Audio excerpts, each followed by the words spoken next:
better watch out. You better not cry. You better not pout. I'm telling you why. Santa Claus is coming to town. Oh, he's making a list and he's checking it twice. He's gonna find out who's naughty or nice. Santa Claus is coming to town. Oh, he sees you when you're sleeping. He knows when you're away.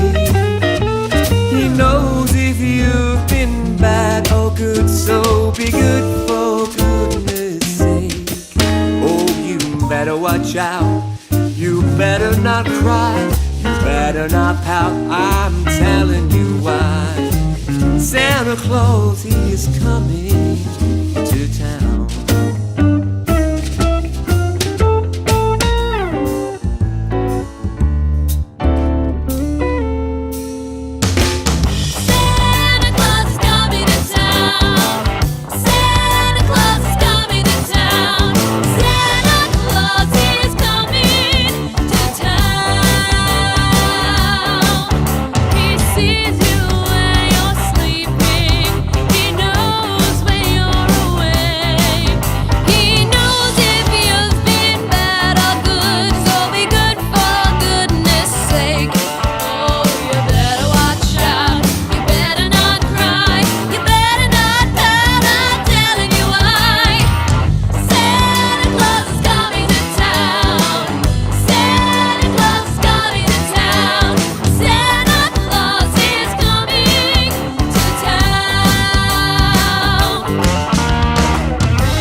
Right. A very good morning, a very good afternoon, and a very good evening to each and everybody present right here.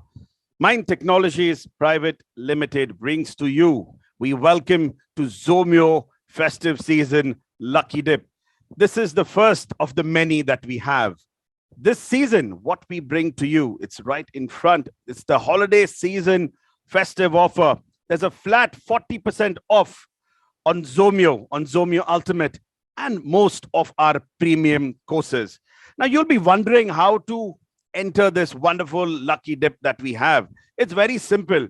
You need to have a minimum purchase of $250. The moment you do that, you stand a chance to win a Zomeo absolutely free. Yes, you've heard me right. It's absolutely free. And it's not just one opportunity. It's not like a lottery where you win it just once. There are many dates. Today being the 15th is the first one. We've got one on the 21st, the 28th, the 5th of Jan. We start the new year with a bang. We've got the 12th of Jan, the 19th of Jan, the 26th and Republic Day in India. We've got another Zomeo to be won. And not to forget the 31st of Jan, where we have a mega lucky dip for you. Very simple. Just buy anything worth $250. All right. And we've, Christmas is a season of love, peace, care, joy, and happiness. Santa Claus was on his way, but he got a lot of traffic. So he sent his hat to me. He said, why don't you wear this hat and just go and tell everybody what Homeopathic Softwares has in store for them. So we've got a wonderful contest, my friends, for everybody. All you have to do is sing a carol, any carol that you want. Go on YouTube, learn it, memorize it, record yourself, and you have to upload it on your social media account. Just tag us at Homeopathic Social, either on Instagram or on Facebook. You just use the hashtag Homeopathic Christmas Carols. If you don't have a social media account, do not worry. We got an alternative for you. You can just send us your video on support@homepath.com. Dr. Jawar Shah had a vision. He said, let us do something different this Christmas. And so we have come here with the lucky dip for you. And it doesn't end there. We've got a wonderful session lined up. And this session is none other than our very own, a great homeopath, a renowned homeopath from the United States of America, who's going to talk about immunity and susceptibility. Yes, I'm talking about none other than Dr. Cathy May Lemmon. To give you a little bit of insight about Cathy May Lemmon, Cathy is an international speaker, as you see right here, has presented at conferences in Texas, in the Netherlands, and definitely in India. She's also been part of our webinar courses as well in the past. Her primary focus within her practice is the non-toxic immunization option on homeoprophylaxis. Though this, she has established an international non-profit organization, Homeoprophylaxis, a worldwide choice for disease prevention, to which she has presented conferences worldwide. So friends, without further ado, I wouldn't waste a lot of your time. I'll hand it over to Cathy Lemmon for this wonderful, wonderful session that she's prepared for all of us. The next voice that you'll hear will be of Dr. Cathy Lemmon. Over to you, Cathy. Thank you so much, Gordon. I'm very, very honored to be a part of this. And it's going to be an exciting thing. I invested into the Zomeo software several years ago, and I very much thoroughly enjoy it. And I'm sure whoever will be the lucky dip winner today is going to thoroughly enjoy it. I'm sure it's going to be great. Whoever else is going to enjoy being able to be part of Zomeo. It's a wonderful benefit to my homeopathic practice. I'm very, very into education. Education is key to change. That's what I've been saying for years. That's been kind of the mantra for my organization, Homeoprophylaxis, a worldwide choice. This is what I like to, I feel, especially as we're looking at 2023, beginning in just a couple of weeks, it's tremendous what has happened in the past almost 3 years now.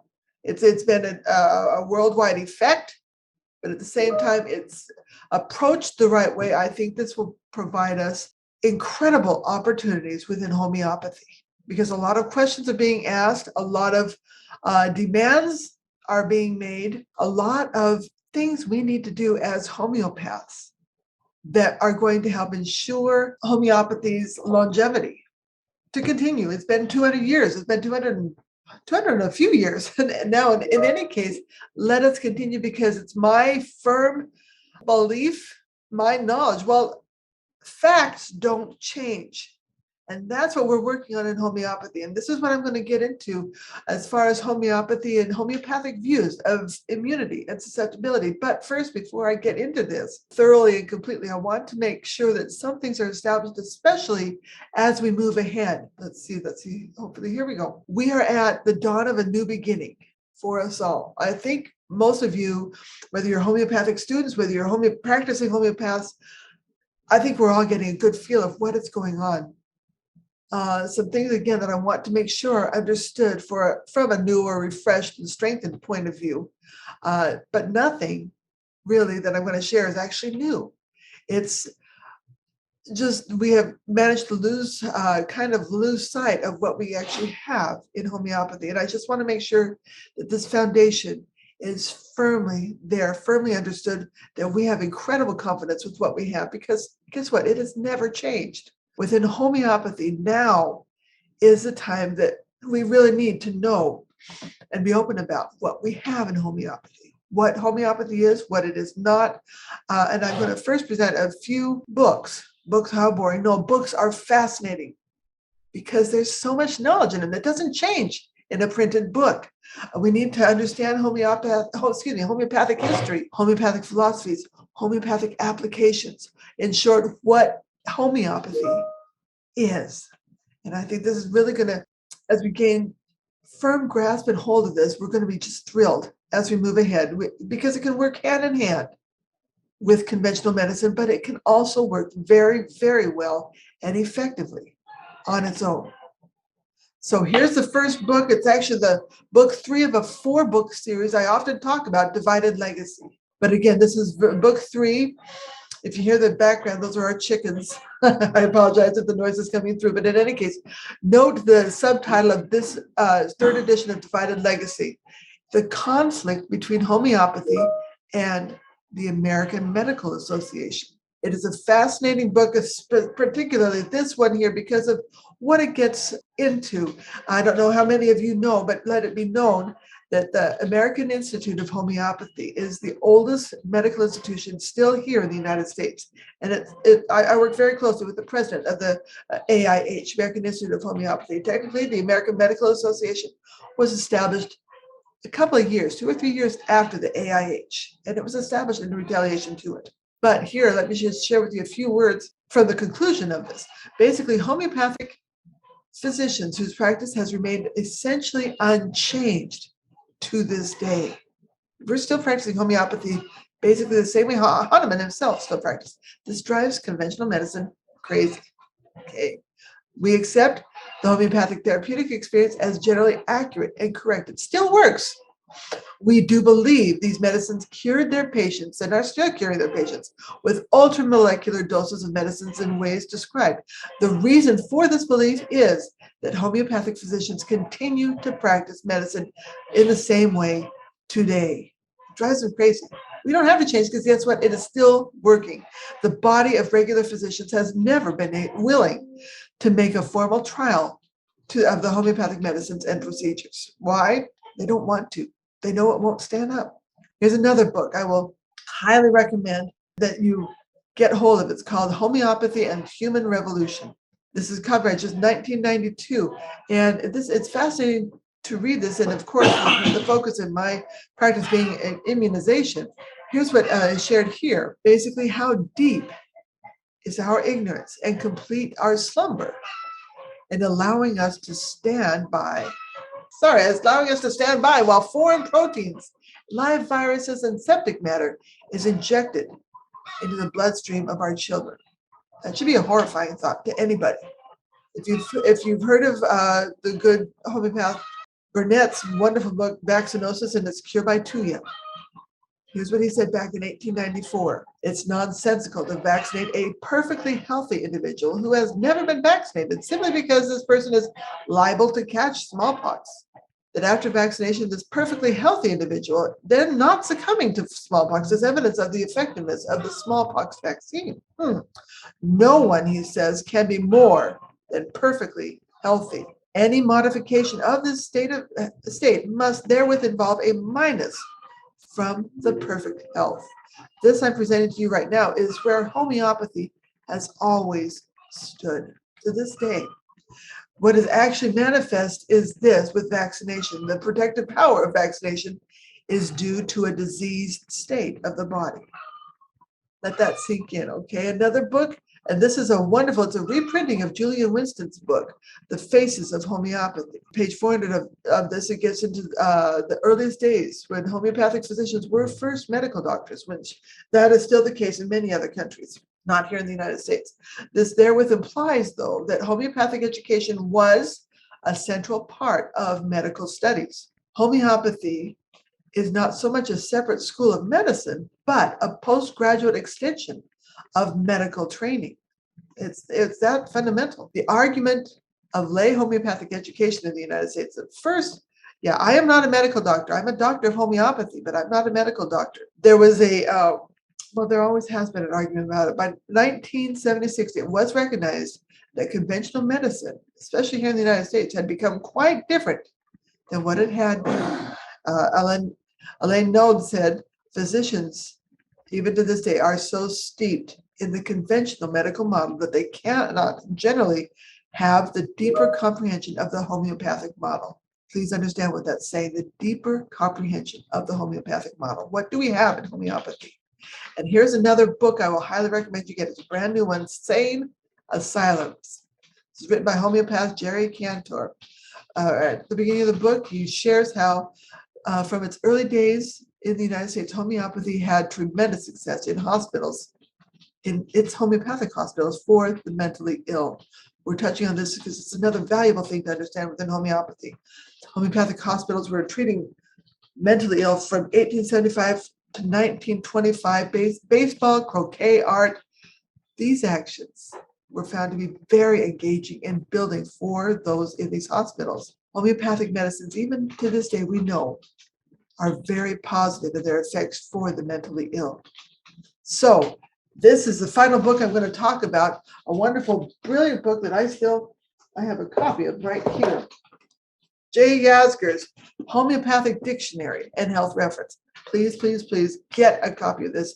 This is a copy you can have on hand to be with you as you go throughout homeopathy. Please, please, please. It is a wonderful book. So what do we have today with homeopathy? What is this new beginning we must all firmly grasp hold of? Within homeopathy, we must first wake up to and be confident with what we have in homeopathic medicine. Homeopathy has from its beginning proven a means to allow mankind to take and be in charge of his or her own health, using an approach, again, that has virtually remained unchanged for more than 200 years. Mankind is not well if they have to continually take yet another or an additional medication. It's been said, you know what, I don't have a headache because I'm low on aspirin. No, there's a reason why it's there, okay? We in homeopathy must have joy in telling our patients, our clients, that we do not want to have to keep seeing them. We're not looking for permanent customers. We want them well, and we will work with them as long as we can or need to help get them there. Now, it's important for us to understand that homeopathy, as wonderful as medicine as it is not a cure-all. It does not have every answer. Really, no, it doesn't. But it works tremendously well again and again and again, and has been doing so for more than 2 centuries. What we also have here in homeopathy, we have the power for use in the hands of the people. I work a lot, of course, with parents and individuals, just helping them understand how much they can do with their own hands for first aid and acute use. They need guidance, of course, from the good trained homeopath is needed, especially for the chronic, for the complicated issues. Hahnemann made it clear that there is illness, that there must be those trained in homeopathy, as us all are. It is often good to have the foundation of medical training, help ensure that the understanding of the body is there more thoroughly and completely. But mankind, the layperson, can effectively learn the fundamentals of homeopathy to utilize in their homes for themselves and their families. So again, what do we have today? Homeopathic medicine has not changed for more than 200 years.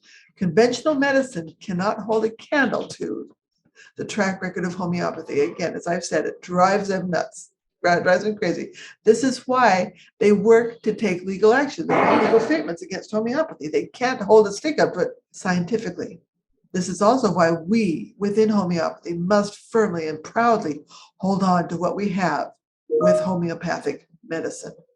Take your studies very, very seriously, because homeopathy is the medicine of now.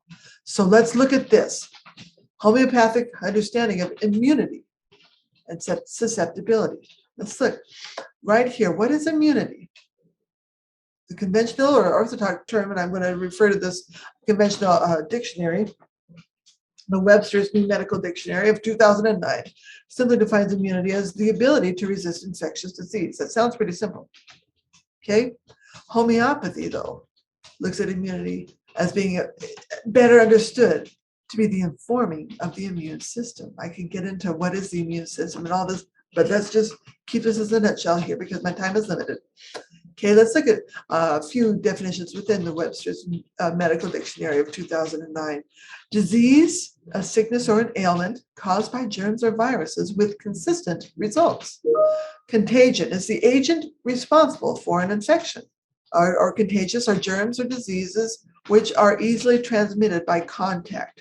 And what is infection? It's the implantation of a germ or the spread of a disease. Infectious is liable to be transmitted by infection.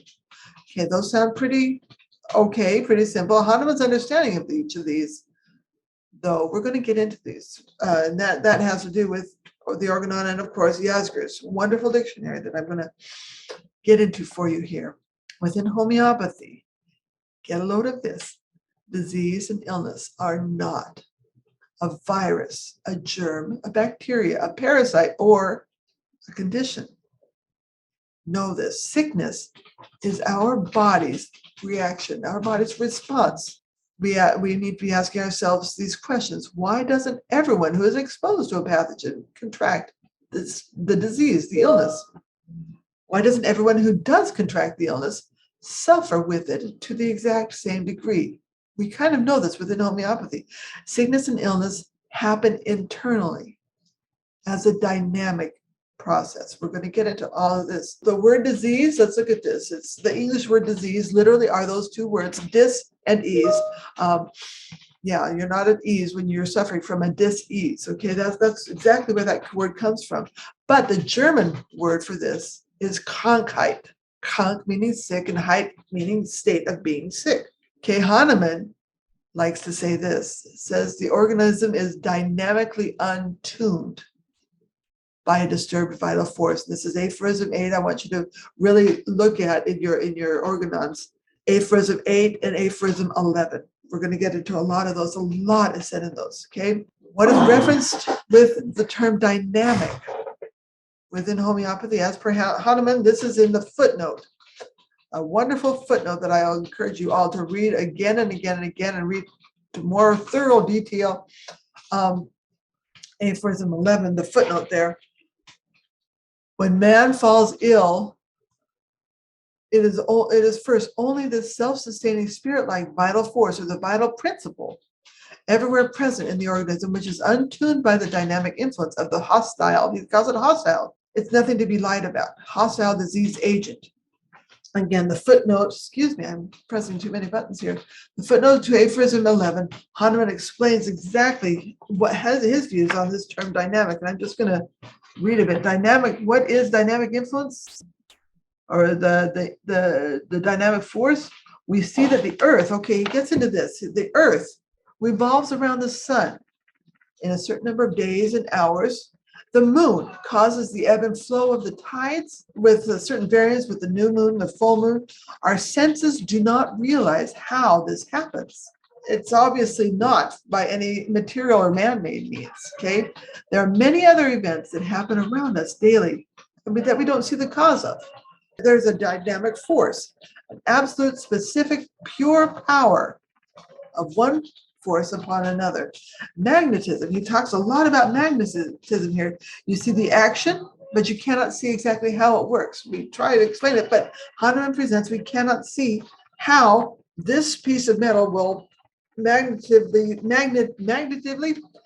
attract this other piece. There is a pure, non-material, invisible, spirit-like force that is causing this. It causes a force upon a needle, which in itself, you know, what you rub the needle on the magnet, that needle becomes magnetized. And that needle can use that magnetic force to act magnetically on another substance.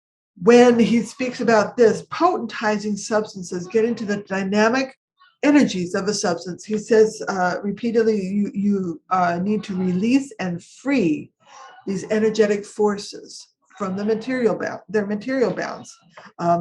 He gets into potentizing in the organon, starting in aphorism 270. So I will encourage you to please look into those as well. But he says the dynamic action causes the desire to vomit when you have seen something that's repulsive. There's nothing happening, nothing physically happening that is causing that. What is actually telling your arm to lift? He gets into that. There's nothing lifting the arm. It's just the power of thought. It's a dynamic energy that is causing that. Disease, illness, sickness, each of these presents a dynamic process to the body. This is how we need to look at it in homeopathy. If we get sick, our bodies are needing to learn something. So within homeopathy, and this is from Yasgur himself, what is disease?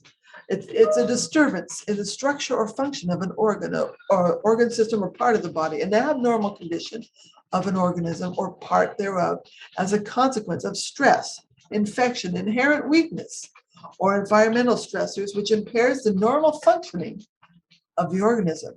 And Yasgur shares this, it's a vast, limitless concept to explore. He shares much more in his dictionary. Aphorism 8, we'll look at that again. Hahnemann explains disease in contrast to the most known respected physician of his time, Dr. Christoph Wilhelm Hufeland, who was actually the physician to the King of Bohemia. Dr. Hufeland said, well, homeopathy can get rid of the symptoms. Hahnemann and Hufeland actually worked quite a bit together. Hufeland shared, though, that, homeopathy can get rid of the symptoms of the disease, but guess what? The disease still remains there.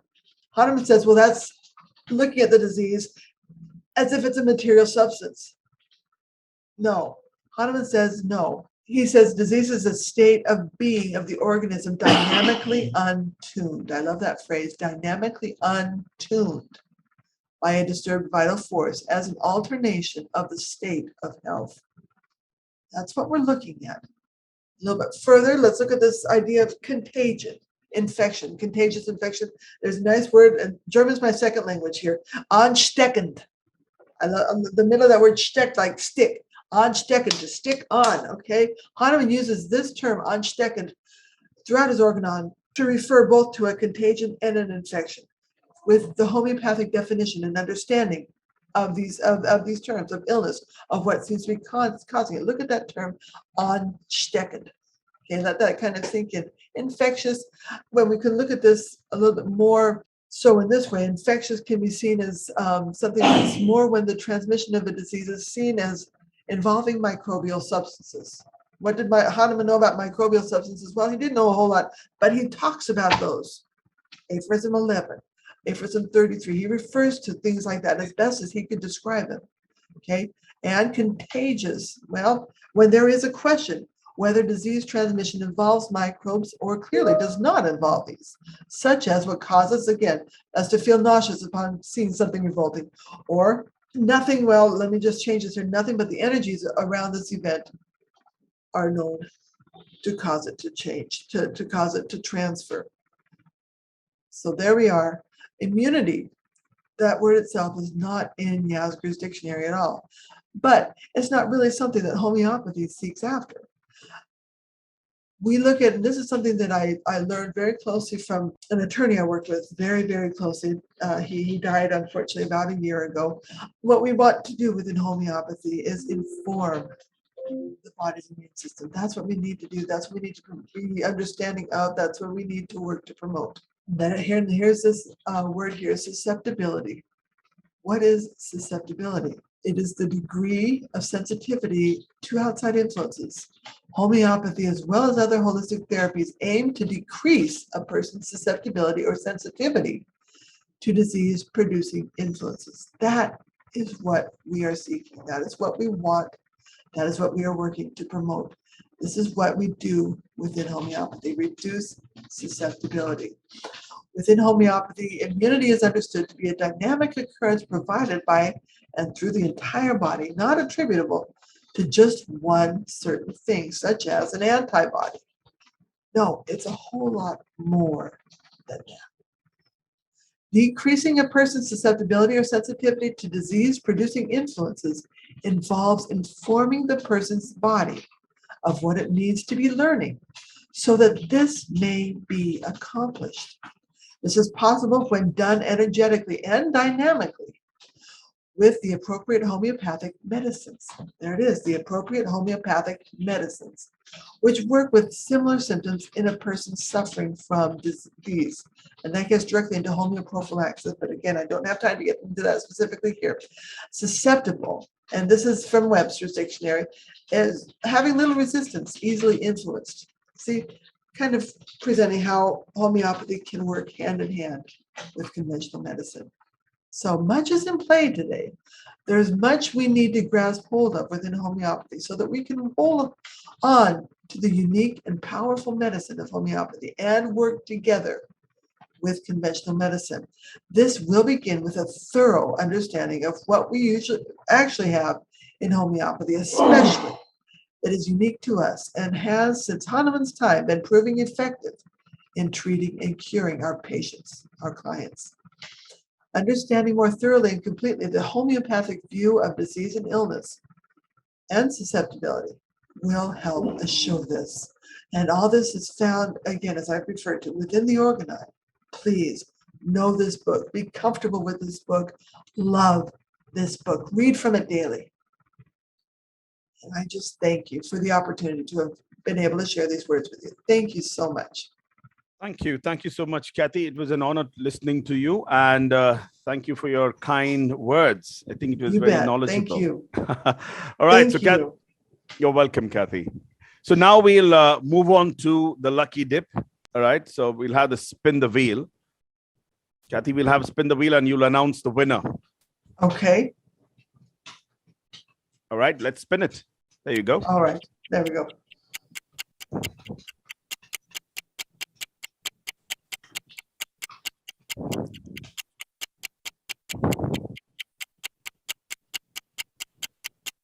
Okay. All right. Okay. Can you read the name? The winner, I see the winner is 5 Sushil Gupta from Australia. All right. Yeah. Okay. There you go. So obviously Congratulations. yes, the time difference doesn't match him as it's I guess midnight in Australia right now, or early in the wee hours, but we'll definitely cascade the message.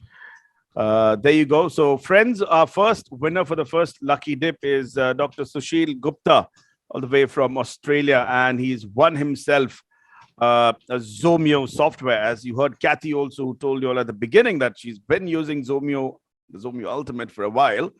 And there you go. All right. Thank you so much, Cathy, for being here, and all of you as well. Thank you. Just to summarize of what is this lucky dip all about. Once again, friends, you can participate in this lucky dip. It's very simple. There's a 40% off on our products, whether you buy Zomeo Ultimate, or any of our webinar courses as well. You automatically enter the moment you have a minimum purchase of $250 only. And once you enter the lucky dip, we've got many dates. These are the dates, another 7 or 8 dates that we have where you can be a winner. And not to forget, on the 31st of January, we've got 3 softwares to be given out. That's the Zomeo software worth $1,500 US. Oh, that's a big amount up for grabs. And if you've been, in the pandemic and not doing anything for the last 2 years for Christmas, here's a wonderful opportunity and an activity for you where you can showcase your talent. All you have to do, very simple, sing a carol. I think Richard is all set for it. He's reading it really fine, yeah? So Richard, all you got to do, and everybody, is sing one carol, record yourself, upload it on the social media account, okay, on your social media account. You need to tag us. That's on, at Homeopathic Social on Instagram and on Facebook. You don't have any of these social media fancy accounts? Don't worry. You just need to use the hashtag that's Homeopathic Christmas Carol. Or you can just send us an email, right, to us at support@homepath.com. So this was the first of the many lucky dip contests that Dr. Jawahar Shah has brought to all of you. So do not wait. Spread the word in your WhatsApp groups, in your Facebook groups, in your study groups. Spread the word to everybody that, you know what, you can just buy something worth $250, whatever the product may be. Webinars, there's lots that we're coming up with. You've got the contact details. You've got all our contact details as well, as we'll just place that screen in front of you. And you can buy any of the products, okay? We come to an end of this lucky dip. See you next time, same time on the 21st of December for the second lucky dip. We want to see the numbers getting doubled. Thank you once again.